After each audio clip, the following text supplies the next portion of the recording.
যুক্তরাষ্ট্রের কাছে অঙ্গীকার করে সরকারে আসেননি বলে মন্তব্য করেছেন পররাষ্ট্র উপদেষ্টা তৌহিদ হোসেন। সংবাদ সম্মেলনে দাবি করেন শেখ হাসিনা পদত্যাগ করেছেন এবং পদত্যাগপত্র আছে রাষ্ট্রপতির কাছে।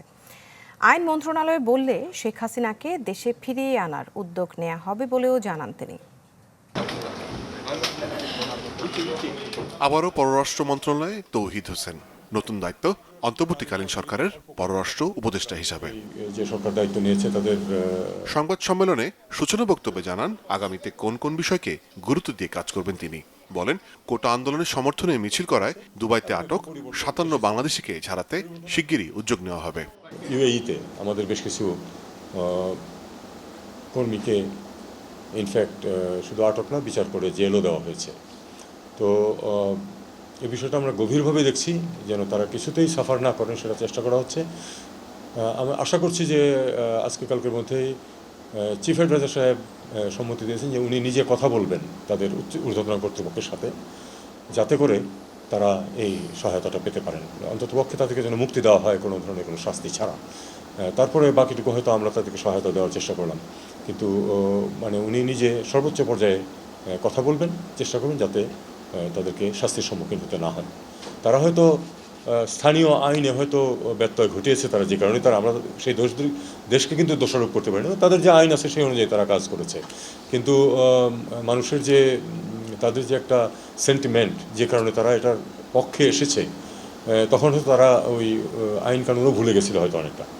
তো এই জন্য আমরা সর্বোচ্চ চেষ্টা করবো যেন তাদেরকে আমরা অন্ততপক্ষে মুক্ত করতে পারি। প্রস্তুত পর্বে তৌহিদ হোসেন বলেন, যুক্তরাষ্ট্রের কাছে অঙ্গীকার করে সরকারে আসেননি তিনি। জানান শেখ হাসিনা পদত্যাগ করেছেন এবং পদত্যাগপত্র রাষ্ট্রপতির কাছে আছে। তার উৎখাতের কারণ হিসেবে তিনি লিখেছেন যে সেন্ট মার্টিন এবং বঙ্গোপসাগরকে দিতে চেয়েছেন। আমি শুধু এটুকু বলতে পারি যে আমি এরকম কোনো অঙ্গীকার করিনি। আর আমার খুব সন্দেহ যে রাস্তার ছাত্ররা এই অঙ্গীকার করেছে গিয়ে আমেরিকার কাছে। খুবই আনলাইকলি। কাউন্সিলের মিটিংয়ে আমি যেটা জানতে পেরেছি সেটা হলো যে তিনি পদত্যাগ করেছেন এবং পদত্যাগপত্র রাষ্ট্রপতির কাছে আছে, এইটুকু তথ্য কনফার্ম করা হয়েছে। বাংলাদেশের মানুষ যেন ভাবতে পারে ভারত বাংলাদেশের বন্ধু, প্রস্তুত পর্বে সে আহ্বান জানান পররাষ্ট্র উপদেষ্টা। মানুষের মাঝে কতটুকু যে সোনালী অধ্যায় চলছিল মানুষের মনে সম্পর্কের ব্যাপারে, সেটা নিয়ে আমার সন্দেহ আছে। কাজে আমরা চেষ্টা করবো যে আসলে সম্পর্কটা শুধু দুটো দেশের মধ্যে না, দেশের সরকারের মধ্যে না, দুটো দেশের সার্বিক যে অস্তিত্ব তার মধ্যে মানুষ খুব গুরুত্বপূর্ণ।